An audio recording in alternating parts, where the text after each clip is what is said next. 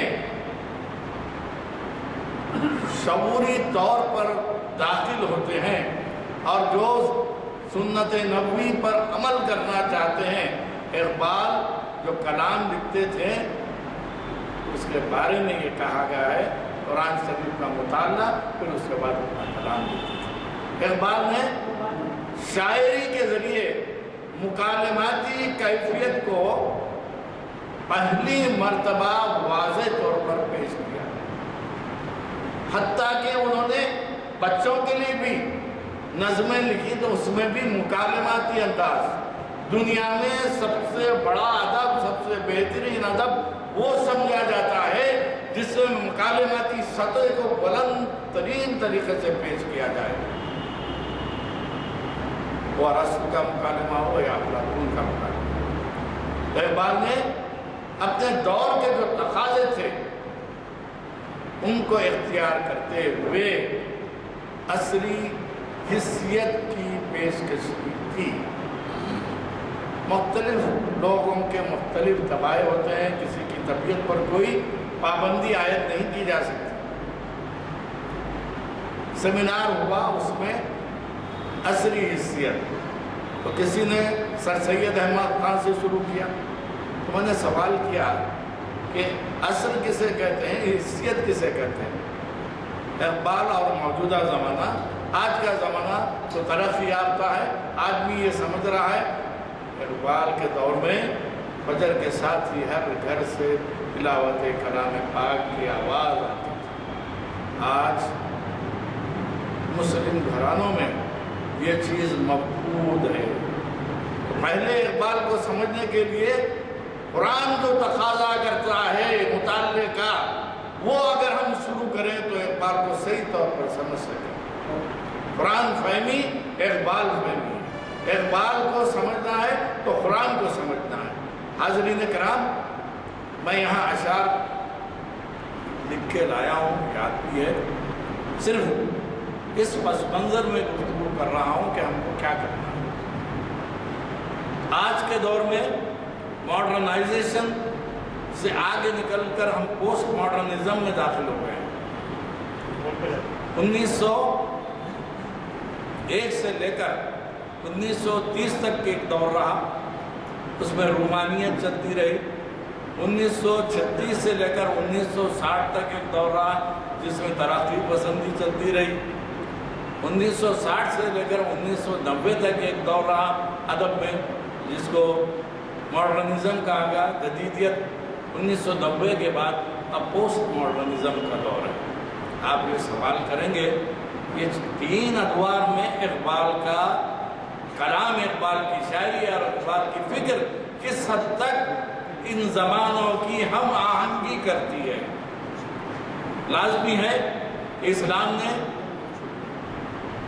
ترقی پسندی سے نہیں روکا۔ مسلمان جس دور میں ایجادات کا سہرا لے کر آگے بڑھ رہے تھے اور ہم خوار ہوئے تاریخ قرآن ہو کر، اقبال نے خود واضح طور پر بتا دیا کہ ہم کو فزکس کی کتاب عزیز ہے۔ اگر کوئی میتھمیٹکس نہیں جانتا ہے، کوئی بچے کو فزکس نہیں آتی ہے، 20,000 روپے دے کر ہم اس کی تعلیم کا اہتمام کرتے ہیں۔ کوئی بچہ اگر قرآن نہیں پڑھتا ہے، قرآن سمجھ میں نہیں آتا ہے، تو ہمارا رجحان یہ ہے کہ ہم اس کو پڑھنے کے لیے کوئی اہتمام نہیں کرتے۔ یہ کس طرح ہم کس طرف جا رہے ہیں؟ اور اقبال کے دور میں عربی پڑھنے والے، فارسی پڑھنے والے علماء دین اور سورما موجود تھے۔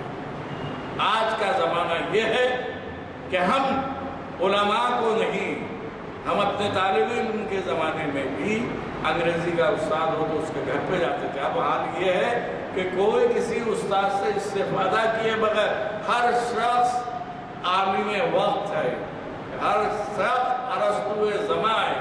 2 کتابیں پڑھتے ہی وہ اپنے آپ کو عالم سمجھنے لگتا ہے۔ یہ جو خرابی آئی ہے اس کو دور کرنے کی ضرورت ہے، اس کو دور کرنے کی ضرورت ہے، اس لیے کہ اس کی وجہ سے ہمارے میں اور خرابیاں پیدا ہو رہی ہیں۔ تو میں یہ بتا رہا تھا کہ علامہ اقبال نے اپنی شاعری کو 2 خصوصیات سے وابستہ رکھا۔ ایک خصوصیت ان کی یہ ہے کہ انہوں نے مکالماتی فضا تیار کر کے، اور دیکھیے کس انداز کی مکالمہ نگاری ہے۔ حضور اکرم صلی اللہ علیہ وسلم نے جب خطوط لکھے اپنے قریبی حلقے کے لوگوں سے، کہا کہ فلاں بادشاہ ہے، اس کے معیار کے حساب سے اس کا خطاب ہونا چاہیے۔ یہ دوسروں کا لحاظ رکھنا۔ اقبال نے روح ارضی آدم کا استقبال کرتی ہے۔ کھولا زمیں دیکھ، فلک دیکھ، فضا دیکھ، انداز دیکھیے، للکارنے والا انداز۔ حاضرین کرام، جب کسی شاعری میں للکارنے کا انداز شامل ہوتا ہے تو وہ شاعری زبان و بیان کی اعلیٰ ترین شاعری ہوتی ہے۔ اگر آپ 15 اگست گزری ہے، 26 جنوری آئے گی، تو اس دن جو نغمے سنتے ہیں آپ کے دل میں ایک حرارت، جسم میں ایک ولولہ پیدا ہوتا ہے۔ یہ ولولہ پیدا کرنے والی شاعری علامہ اقبال کی شاعری ہے۔ ان کی طالب علمی کے زمانے سے لے کر آخر وقت تک اسی شاعری کو وہ اپنے کلام کے ذریعے پیش کرتے رہے۔ اقبال کی انفرادیت یہ ہے کہ اردو میں 2 بڑے شاعر مانے جاتے ہیں، ایک مرزا غالب، دوسرے علامہ اقبال۔ آپ کو سن کے تعجب ہوگا کہ مرزا غالب پر اردو میں 1400 کتابیں ہیں، علامہ اقبال پر 1800 کتابیں۔ تو مقبولیت کس کی ہوئی؟ اردو میں 1800 کتابیں اقبال پر لکھی جا چکی ہیں اور ان کے فلسفے پر مسلسل لکھا جا رہا ہے۔ ہندوستان ہی نہیں، پاکستان اور افغانستان کے علاوہ ترکی کی کئی یونیورسٹیز میں اقبال پر تحقیقی کام جاری ہیں، جو اس بات کا کھلا ثبوت ہے کہ اقبال اذکار رفتہ نہیں، پرانے زمانے کے شاعر نہیں، انہوں نے اپنے دور کے حساب سے لکھ دیا، قطعی نہیں۔ اقبال نے آنے والے زمانے کی چاپ کو محسوس کر کے اپنے اشعار میں وہ زندگی پیدا کی ہے جو زندگی قرآن حکیم اور رسول اکرم صلی اللہ علیہ وسلم کی جو ہے آگے بڑھی ہے۔ اقبال کے دور تک مسلمانوں کی پوری ترقی یافتہ تاریخ موجود تھی جس کا وہ مطالعہ کر چکے تھے۔ لازمی ہے کہ آج ہمارے گھر میں کوئی بیمار ہوتا ہے، کسی کو کھانسی ہو جاتی ہے، کسی کو آپریشن کرانا ہے، کسی کو بے ہوش کرنا ہے، تو ایک ہی دوا دی جاتی ہے۔ حتیٰ کہ ہم جو سینٹ مار کے آتے ہیں اس سینٹ میں بھی وہ دوا ہے، الکحل۔ مجھے بتائیے ال کون سی زبان کا اس نے ایجاد کیا؟ عربی زبان کا لفظ ہے۔ تو ہم جب تک قرآن سے جڑے ہوئے تھے، احادیث سے مربوط تھے اور اپنے عمل اور کردار سے دنیا کو ساری چیزیں دے رہے تھے اور ہم نے وہ چیزیں ترک کر دی، نتیجہ یہ ذلیل و خوار۔ اقبال کا فلسفہ خود بتاتا ہے کہ قومیں ذلیل و خوار کب ہوتی ہیں؟ جبکہ وہ اپنے مقصد سے ہٹ جاتی ہیں۔ ہم بھی اپنے باقی نہ ایرانی نہ افغانی، تو یہ تفریق جو ہے سید ہو، جس طرح سے ابھی افغان بھی ہو، یہ تمام باتیں کہنے کا مطلب کیا ہے؟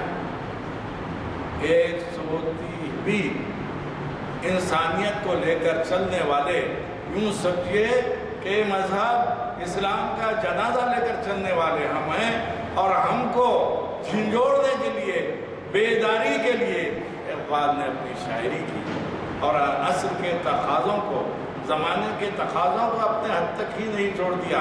ایک بات اور ہے، اقبال کے زمانے میں ہی ایک نئی تحریک شروع ہوئی تھی۔ اقبال کی طالب علم کے زمانے میں ایک نئی تحریک تھی، ایک تحریک تھی جس کو جمالیاتی تحریک یا رومانیت کی تحریک، دوسری 1936 میں ترقی پسند تحریک۔ ان تحریکوں سے وابستہ جو شعراء تھے، ادبی پس منظر میں آپ کو بتاؤں کہ ان لوگوں نے شاعری کے روایتی پیمانے جو عرب اور عجم کی شاعری کے جو طریقے تھے اس سے ہٹ کر کام کرنا شروع کیا۔ یورپ کی تقریر آ چکی تھی، آزاد نظم لکھی جا رہی تھی، معاورہ نظم لکھی جا رہی تھی، بے قافیہ اور بے ردیف شاعری کی جا رہی تھی۔ اس کے علاوہ ترقی کے نام پر حقیقت پسندی اور حقیقت پسندی کا یہ حال، تو میں تو یہ کہتا ہوں حقیقت پسندی اپنی جگہ مسلمہ، اس کا اظہار ہونا چاہیے، لیکن وہ حقیقت پسندی جس میں کریہ پن ہو، کراہت ہو، اس کا ذکر نہیں ہونا چاہیے۔ میری اولاد ہے، میں بے انتہا چاہتا ہوں اگر وہ غلاظت کر دے تو میں اپنے سے الگ کر دوں گا، کیونکہ وہ کری حقیقت۔ ترقی پسندی کے نام پر، حقیقت پسندی کے نام پر عریانیت، بےہودگی، تمام چیزیں علامہ اقبال کے دور میں شروع ہو چکی تھی۔ کیوں کہ ذہنی طور پر وہ طلباء جو سر سید اور علی گڑھ تحریک سے وابستہ تھے، انہوں نے لندن میں اور امریکہ میں تعلیم حاصل کرنے کے بعد یہ محسوس کیا کہ ترقی یافتہ ممالک تو وہ ہیں، یورپین ممالک ہیں، ان کی تقلید کرنا چاہیے۔ اقبال نے یورپ کی مخالفت نہیں کی، یورپ کی ترقیات کا استقبال کیا، اور جو شعر میں نے ابھی دہرایا کہ مشرق سے حذر کرنا، مغرب سے حذر کر، یہ خطبہ اقبال کی، مگر انہوں نے وہ فیشن، وہ طریقے جو آج ہمارے خاندانوں میں، محلوں میں آ گئے ہیں، اس کی طرف توجہ نہیں تھی۔ بتائیے کہ آج سے 30 سال پہلے ہمارے شہروں میں، ہمارے گھروں میں